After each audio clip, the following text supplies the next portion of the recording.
সংরক্ষিত নারী আসনের 50 প্রার্থীর মধ্যে 49 জনের গেজেট প্রকাশ করা হবে বৃহস্পতিবার।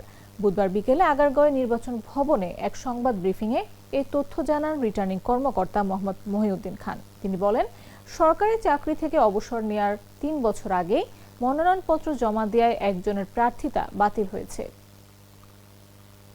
শূন্য পদ রয়েছে, যে কয়টি পদের জন্য ঠিক সমপরিমাণ মনোনয়নপত্র জমা হওয়ার কারণে আমরা এই সংরক্ষিত মহিলা আসন আইনের 12(2) ধারা অনুযায়ী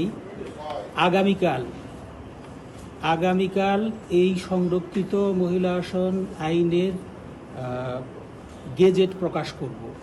এখানে 49 জন প্রার্থীর যে তালিকা আমরা ইতিমধ্যে প্রকাশ করেছি বৈধ প্রার্থীর, আগামীকাল এইটা আইন অনুযায়ী মাননীয় কমিশনে উপস্থাপন করে আমরা গেজেট করে দেব।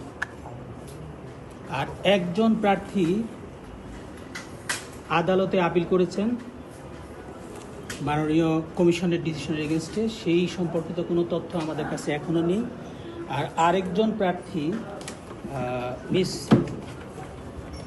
নুসরাত তাবাসসুম, উনি রিট পিটিশন নম্বর 5022/2026 এটি দায়ের করেছিলেন এবং তার রায়ের কপি আমাদের কাছে দিয়ে গিয়েছেন।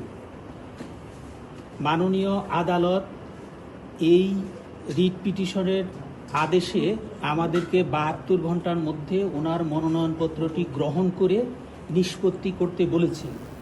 আমরা মাননীয় আদালতের নির্দেশ অনুযায়ী সেই কাজটি এখন করছি।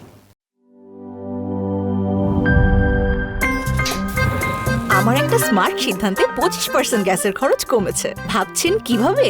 সাধারণ গ্যাস স্টোভ বদলে আমি এনেছি আরএফএল গ্যাস স্টোভ। এর সাইন্টিফিক নজল ও ব্রাস বার্নার ক্যাপ সমানভাবে তাপ ছড়িয়ে রান্না করে দ্রুত।